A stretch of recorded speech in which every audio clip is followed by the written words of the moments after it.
when you break it down even more, there's nothing he said that really indicates that he's going to support the public option. There was a lot of things that nothing, that's not fair, but most of the things indicate that he's going to back away from it. He seemed to minimize it throughout the speech, that it's a partisan issue, that the people on the left demand it, the people on the right demand against it, and it's not. There's a reason why we're demanding it, because you don't really drive down costs without it.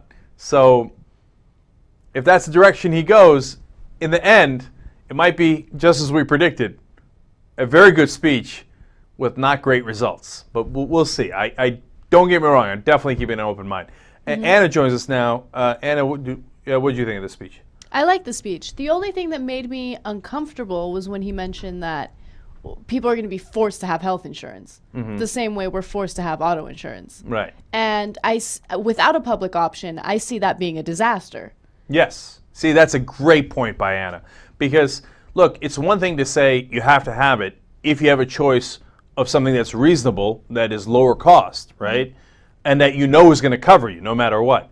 It's another thing to say you have to have it and go buy it from that private insurance guy who's still looking to screw you over in a couple of different ways to make a profit and looking to charge you as much as possible. Exactly. Then I'm a lot less comfortable in with that it. case, it's not reform at all. In that case, Obama's, we don't know if he's going to do this, but in that case, he would screw us over even worse.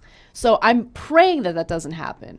Right. And remember, speeches are great, but it's always the guys who sign the checks, right? And then at the end of all of this, I know he doesn't mean ill. I really don't think he thinks that, okay? And I think there are good parts of it, like I've said 100 times now, pre-existing condition, et cetera, right? But at the end of the day, you might wind up with a bill that the private insurance companies love. And if that's the case, that is not a coincidence.